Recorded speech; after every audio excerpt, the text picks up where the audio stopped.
Hello students. कैसे हैं आप लोग? होप सो आप लोग बहुत अच्छे होंगे। आपका स्वागत है इन अकेडमी के चैनल नीट यूजी इंटेन पे। इस चैनल की खासियत ये है कि विद इन 10 मिनट्स में आपको मैं टॉपिक बताऊंगा। इवन मैं न्यूमेरिकल के साथ आपको टॉपिक के कंसेप्ट और सारे डाउट क्लियर करूंगा। बच्चों, मेरा नाम आदित्य कुमार है और मैंने बीटेक की, मेरी ब्रांच इलेक्ट्रिकल इंजीनियरिंग थी। ऑलमोस्ट मैं 6+ ईयर्स से फिजिक्स पढ़ा रहा हूँ। मैंने आकाश इंस्टीट्यूट साउथ एक्स न्यू दिल्ली में पढ़ाया, करियर पॉइंट कोटा में पढ़ाया। अब मैं अन अकेडमी में फिजिक्स का एजुकेटर हूँ। बच्चों, अन अकेडमी का जो सब्सक्रिप्शन है वो कैसे लेते हैं? पहले गूगल प्ले स्टोर में आपको जाना है।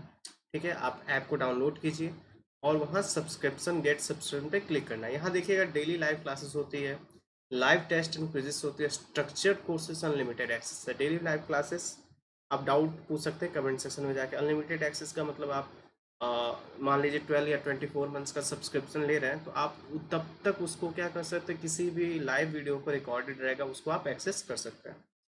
इसके चार्जेस के बारे में देखते हैं। एक मंथ का, पर मंथ का चार्ज है 5400।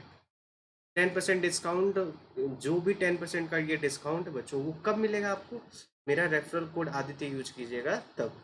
अब देखिए, 3 मंथ का है कितना है, 4500। और 12 मंथ्स का 225, जो 24 मंथ्स का 135, जो लॉन्ग टर्म आपके लिए सबसे ज़्यादा बेनिफिशियल होगा। आप क्या लें, 12 और 24 मंथ्स का। बच्चों, सेंटर ऑफ मास हमने स्टार्ट किया, प्रीवियस वीडियो में देखा कि होता क्या है उसके। कुछ रेगुलर शेप और डिस्क्रीट सिस्टम और रेगुलर शेप के बारे में देखा, कैसे निकालते हैं, कुछ क्वेश्चंस किए। अब रेगुलर शेप का सेंटर ऑफ मास क्या होता है उसको हम ध्यान रखेंगे। नीट में हमको याद रखना है, जो मैं बताऊंगा सेंटर ऑफ मास उनको याद रखना है। ठीक है, डेरिवेशन, ठीक है, एक डेरिवेशन में एग्जाम्पल में करूँगा, बाकी के आपको याद रखने हैं, वो डायरेक्ट क्वेश्चन आते हैं। देखते हैं यहाँ पे, इसको ध्यान से देखिएगा आप लोग। कुछ रेगुलर शेप्स जो होते हैं, मैं कुछ बताना चाहता हूँ पहले कि रेगुलर शेप्स जैसे मान लीजिए सर्कल है। सर्कल है, एक थिन वायर का है, तो बताइए सेंटर ऑफ मास इसका, उसका जो ज्योमेट्रिकल सेंटर होगा वही क्या होगा, सेंटर ऑफ मास।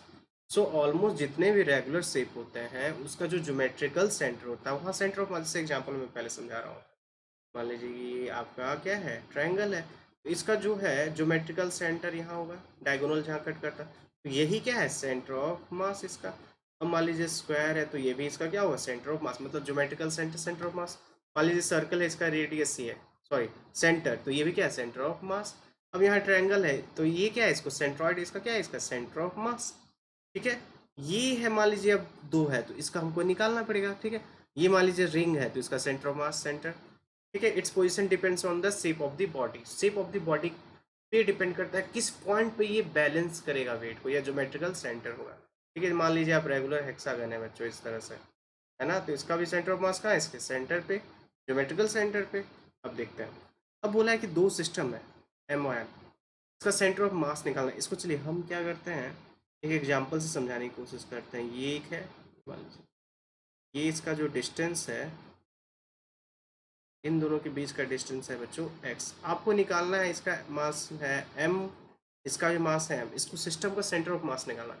क्या कीजिएगा हम, और एक पहले कोऑर्डिनेट एक्सिस को आप कंसीडर कीजिएगा, हमेशा क्वेश्चन में इसी तरह करते हैं।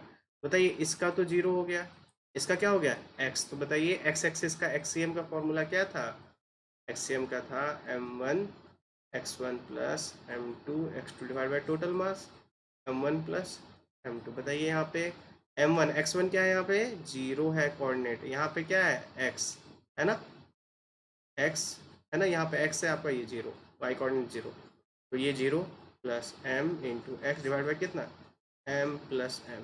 तो बताइए तो m x by two m, तो एम एम कट गया तो ये क्या हो गया, x by two. Centre of mass कहाँ, मिड पॉइंट होगा। इससे ये मतलब सर, ये इक्वल वेट का है, आपने डिस्टेंस एल से किया तो उसका सेंटर ऑफ मास कहाँ, मिड पॉइंट पे होगा, है ना, मैंने देख लिया। ये डिफरेंट है, तो यदि मान लीजिए इसका मास ज़्यादा है, एम टू का ज़्यादा है, सेंटर ऑफ मास कहाँ हो जाएगा बच्चों, जहाँ मास है उसकी तरफ ज़्यादा खिसक जाएगा। सेंटर ऑफ मास कहाँ है उसको, क्योंकि उस पॉइंट से वो बैलेंस होगा ना। यहाँ पे मान लीजिए, यहाँ देखिए इसका वेट m2 का ज़्यादा है m1 से, तो सेंटर ऑफ मास कहाँ, यहाँ पे होगा, सेंटर ऑफ मास यहाँ होगा। अब एक और देखते हैं, एक और देखते हैं, कुछ चीज़ें और देख लीजिए पहले। For symmetrical bodies having homogeneous distribution of mass, it coincide with centre of symmetrical और ज्योमेट्रिकल सेंटर, वो मैंने आपको डिस्कस करके बताया। Centre of mass of the part system, there masses will get the combined centre of mass, सही बात है। मान लीजिए बहुत सारे डिफरेंट पार्ट्स हैं, मैंने बताया डिस्क्रीट सिस्टम, उसका कंबाइन हम सेंटर ऑफ मास। मैं ये बताना चाह रहा हूँ, मान लीजिए एक देखिए यहाँ पे ध्यान से देखिएगा इसको, इसका सेंटर ऑफ मास यहाँ होगा, है ना, स्क्वायर है मान लीजिए इक्वल। अब क्या किया मैंने, ध्यान से इसको देखिएगा, इस पार्ट को कट करके मैंने निकाल दिया। मान लीजिए ये ओ था, ये ए बी सी डी, मैंने इस पार्ट को कट करके बच्चों निकाल दिया, तो ये हो गया इस तरह से।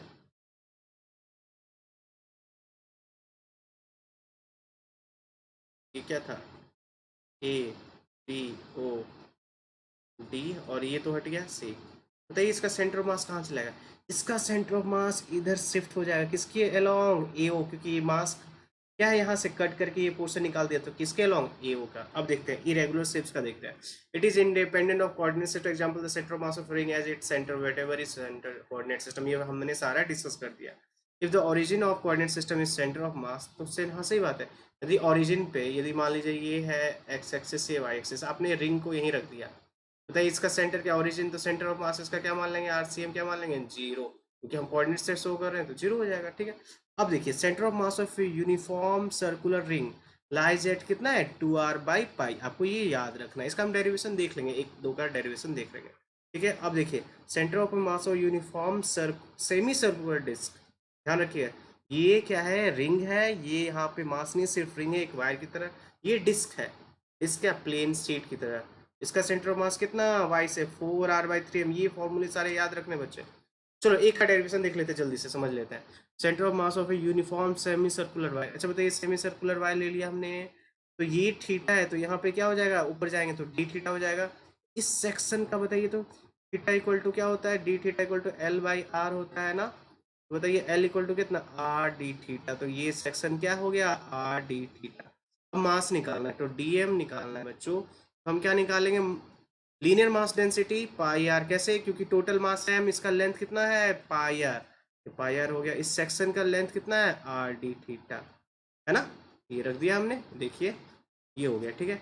अब बताइए एक्सीएम यहाँ पे सेंटर पर रख दिया, तो एक्सीएम तो इसका जीरो, तो वाई से एक्सीएम, क्योंकि ये कोऑर्डिनेट एक्सिस मैंने रखा है, तो यहाँ एक्सीएम कितना है, एक्सीएम यहाँ पे जीरो, तो वाई के अलॉन्ग निकलेगा ना।